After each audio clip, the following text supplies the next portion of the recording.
You stand in a public square that no longer exists, surrounded by people who refuse to meet your eyes. No one shouts, no one intervenes, no one blinks. Something irreversible is unfolding at the center, and the crowd understands a truth you are only learning. This is not rage, it is justice, carefully rehearsed. For thousands of years, power expressed itself through punishment, not as chaos, but as deliberate structure. Every movement had meaning, every delay intention. To be condemned was not simply to die, but to experience the authority of the state in your body, measured in minutes, breaths, and memory. What follows is not mythology or exaggeration. These were formal systems recorded by historians and officials. They were designed, refined, debated, and enforced. And the most haunting question for the condemned was never why, but how long will I still be aware while this happens? This is where that answer begins. Number 20. Poena Cullei, sown into darkness. In ancient Rome, not all murder was equal. Killing a stranger shattered a law, but killing a parent was seen as tearing apart nature itself. The crime had its own word: parricide. For that single act, ordinary execution was considered insufficient. Rome answered with a ritual called Poena Cullei. The sentence began before death was even possible. The condemned was struck and dressed in strange garments, as though being stripped of ordinary human identity. Then they were sealed inside a sack with animals, creatures selected for restlessness rather than symbolism. Finally, the sack was taken to water and released from the world. This punishment was rare, which makes it more unsettling. It was reserved for cases where guilt was certain, because even Rome hesitated before invoking it. By the 2nd century, it was abandoned as excessive, a word that carries more weight than cruelty ever could. Some ideas, once imagined, can never be unseen. Number 19. Hanged, drawn, and quartered. Medieval England believed betrayal threatened the universe itself. To challenge the crown was to challenge divine order. The response was not swift death, but ceremonial dismantling. Justice was performed in stages like a dark procession. The condemned was first dragged publicly through familiar streets, ensuring neighbors witnessed the beginning of the end. Next came suspension at the gallows, not to end life, but to interrupt it. This moment was engineered to hover between presence and absence, as though the law itself needed the victim awake. Only then did officials continue the ritual, separating the body in a sequence meant to echo treason. What followed was not hidden. Fragments were displayed at gateways and bridges, transforming cities into maps of warning. This practice endured astonishingly late into history, coexisting with printing presses and scientific discovery. Civilization advanced, yet punishment remained medieval. Number 18. Lingchi, the Thousand Knives. In imperial China, there existed a punishment built on time. Its name, Lingchi, has been simplified in translation, but the reality was not about numbers. It was about duration, patience, and control. The body was restrained in full public view, as though stillness itself was part of the sentence. The executioner acted slowly and methodically. Each movement was separated by silence, forcing awareness to stretch beyond comfort. The intention was not sudden destruction, but prolonged consciousness under the authority of the state. The audience learned obedience by watching endurance fail. Photographs from the final years of this practice remain. They disturb not for what they show, but for the expressions of those standing nearby. The faces reveal routine, not shock. When horror becomes ordinary, it stops needing explanation, simply continues. Number 17. Cropping of ears. Some punishments were not meant to end a life. They were designed to follow it. Cropping of ears removed anonymity rather than breath. The mark was permanent in a world without records. Your face became your sentence, visible from across a room. Every encounter repeated the verdict. In certain cases, the punishment unfolded in public, the body fixed to a post for hours. When the person was released, the damage remained. There was no path back to belonging. Neighbors no longer saw a citizen, only a story they had already judged. The cruelty was not only physical, it was social erasure disguised as discipline. To survive was not to be spared, but to carry the reminder everywhere you went. The wound might heal in time, but the meaning of it never did. Number 16. Death by boiling. Few images are as universally understood as heat and water. They promise comfort, but here they became instruments. Across cultures this method appeared, yet in England it was transformed into formal law. Under Henry VIII, poisoners were sentenced not to hanging, but to immersion in rising temperature. The design was calculated to extend awareness. Beginning in cool liquid removed the shock of entry. Only gradually did discomfort transform into crisis. Records describe crowds watching without interruption, as though duration itself was the spectacle. The sentence was measured in time rather than force. The law was repealed after Henry's death. History quietly closed the chapter, but left the footnotes intact. It is easier to erase statutes than memories. Some punishments survive only because someone once approved them. That approval is the hardest part to accept. Number 15. Sawing in half. There are images preserved in medieval prints, not as art, but as instruction. They show a person suspended upside down, with two officials working together below. This was not improvisation. It was a procedure repeated often enough to be diagrammed. The inverted position served a purpose. It delayed unconsciousness and maintained awareness. The body was transformed into a mechanism of endurance.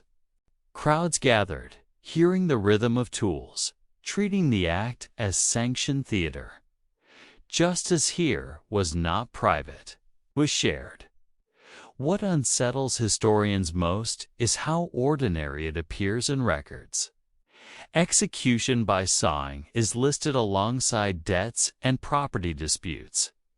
No commentary, no reflection, no outrage. It reads like any other bureaucratic note. When cruelty becomes paperwork, it no longer needs justification. Number 14. Crushed by elephant. In parts of Asia, elephants were symbols of royalty. Their size suggested authority beyond human limits. Over time, rulers realized they could also be instruments. Execution by elephant was not uncontrolled violence.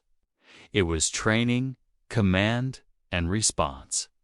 Even nature could be ordered to enforce the law. Sometimes the end was immediate. Other times it was structured in measured stages, each movement followed by stillness. Witnesses describe the crowd holding breath between commands as though silence itself was part of the verdict. The animal was calm, the audience was not. The deeper cruelty lies in what had to be undone. Elephants are capable of empathy and memory. To turn them into executioners required reshaping instinct. Authority here was not only over people, but over the natural world itself. That message traveled farther than any decree. Number 13. The Brazen Bull. In ancient Greece, an inventor offered a gift to a tyrant. It was a hollow statue shaped like a bull, crafted from metal thick enough to endure fire. Inside was a chamber large enough for one person. The innovation was not the device itself, but how it transformed sound. As heat rose, voices were redirected through hidden channels, emerging not as human cries, but as animal calls. Suffering was converted into performance. The tyrant was so impressed, he tested it immediately. Not on an enemy, but on the inventor. Creation and consequence met without delay. The bull did not disappear after that. It continued to be used, and eventually claimed its patron too. There is symmetry in that history cannot ignore. The machine outlived its maker and its master. It reminds us that tools of power rarely stay loyal. They wait. Number 12. The Vestal Virgins. Rome entrusted 6 women with guarding its sacred flame. They were chosen as children and served for decades. Their vow of chastity was not personal. It was believed to protect the entire city. Breaking it was considered a threat to Rome's survival, and punishment was shaped accordingly. They could not be executed in the usual sense. Instead, each was sealed into an underground chamber. A lamp, a little food, a little water. Tokens meant to preserve the illusion of innocence. The entrance was closed, and the city resumed its rhythm. No witnesses remained. This was not spectacle. It was disappearance. The woman became absent rather than dead. No ceremony, no closure, no collective responsibility. Only the knowledge that beneath the streets, a life had been quietly removed. Number 11. Scaphism, the boats. Ancient texts describe a punishment so prolonged that modern scholars debate whether it could exist at all. 2 narrow vessels were bound together around a body, leaving only small parts exposed to the world. The person was sustained just enough to remain conscious. Nature was then allowed to take over. Over time, the environment became part of the sentence. Insects were drawn to what they could reach, and the body, unable to move, became territory. Days passed not as moments, but as accumulations of weakness. Whether the accounts are literal or exaggerated, the imagination behind them is beyond dispute. This is the final horror of Scaphism. Even if no one endured it exactly as written, someone thought it could exist. Someone believed suffering could be extended indefinitely, outsourced to the smallest forces in the world. Cruelty here is not action, but design. Number 1. Crucifixion. Crucifixion is often reduced to a single image, but its reality was a system of exhaustion.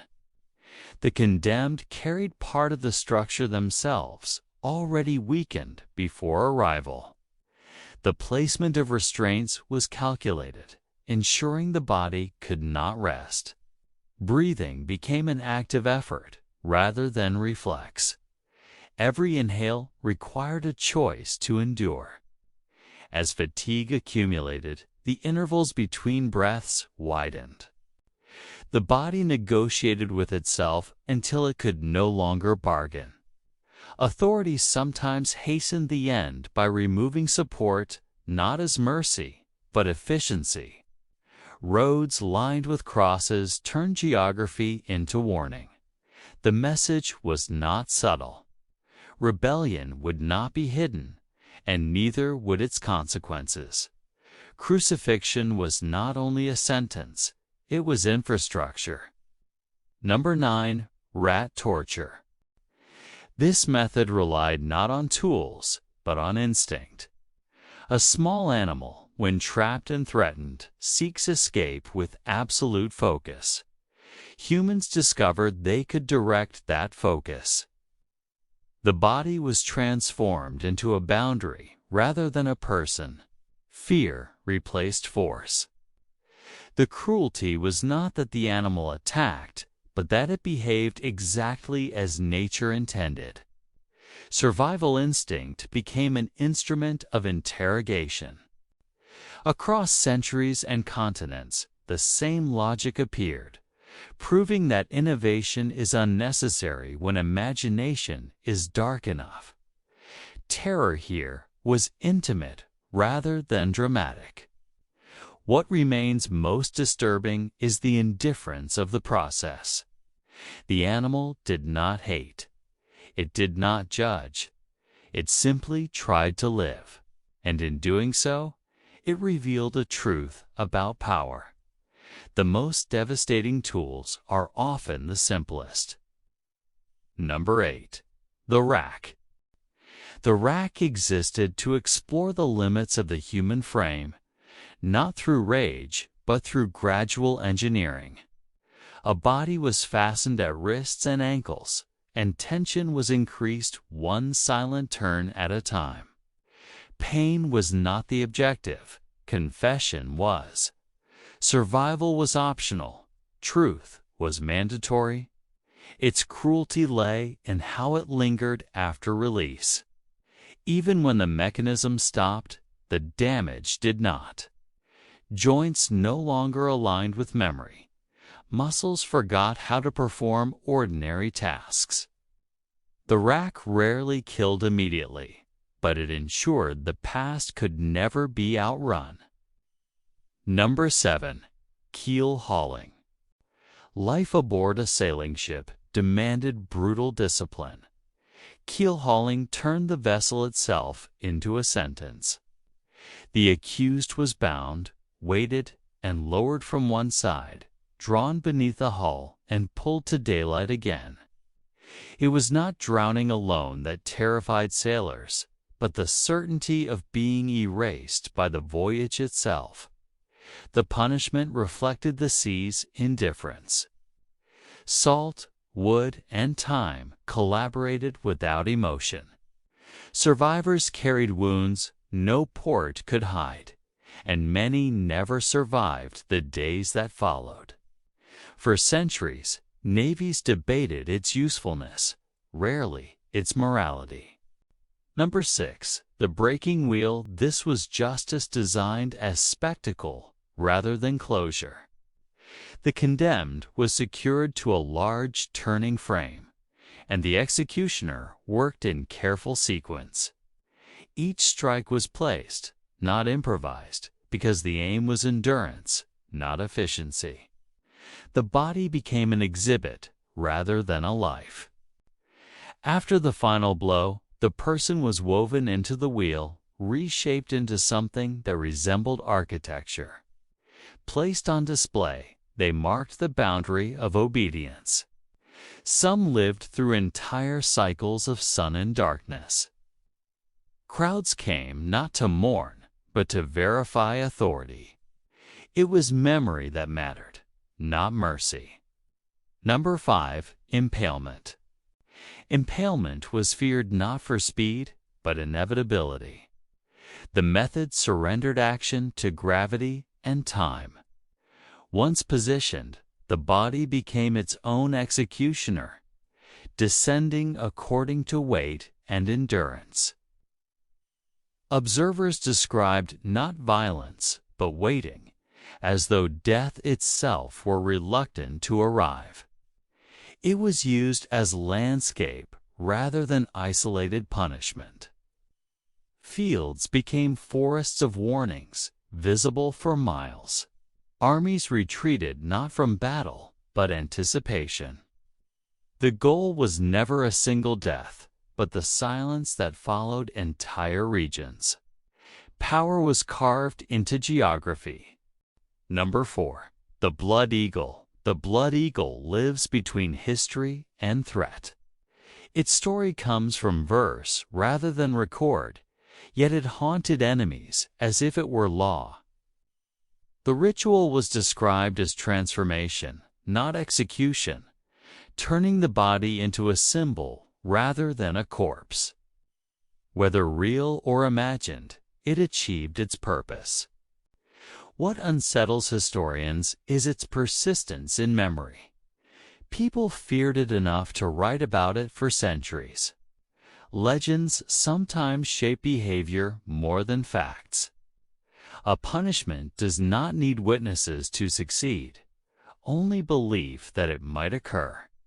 Terror thrives in uncertainty. Number 3. Molten metal. This method spoke in metaphor rather than anatomy. Those accused of greed were ended by their desire. Wealth transformed into the mechanism of judgment. It was not simply death, but commentary. The state announced that excess would be repaid in kind. Justice here was narrative rather than procedure. From Rome to the New World, the symbolism endured. Gold became sentence, silver became verdict. Executions were staged as lessons rather than closures. The crowd did not merely witness a death, they were invited to interpret it. Punishment became performance of values. Number 2. Flaying. Flaying removed the most recognizable part of a person. Skin is memory, expression, and presence combined. To lose it was to lose not only safety, but the evidence of individuality itself. This punishment turned identity into something discardable. The body became anonymous while still alive. Empires recorded these acts without hesitation. They wrote about the aftermath as achievement. Some displayed what was removed as proof of authority. The objective was not only obedience, but the erasure of defiance from appearance. History preserved the technique, not the names. Number 1. The Roman candle. The Roman candle did not hide its intention. It used human bodies as illumination for celebration. Under Nero, execution was redesigned as decoration. The condemned transformed into atmosphere. Guests walked illuminated paths without seeing people, only brightness that had replaced breath. What makes this method singular is its context. It was not punishment after revolt, but entertainment during leisure. The state no longer killed to maintain order, it killed to enhance experience. Human life became utility. Across centuries, cruelty was mistaken for stability. Nations believed terror was a foundation. Each method you've heard was once justified, written into law, defended by tradition. These were not accidents, they were policies. They endured because they were accepted. They faded only when acceptance was challenged. When people argued that punishment had limits, that authority required restraint. The world did not grow kinder by instinct. It was forced to reconsider its habits. Justice changed because someone demanded it. When we study these punishments today, we do not do so to glorify the past. We examine them to understand the cost of indifference. Every generation decides what it will tolerate. History is not just what happened, it is what we allow to happen again.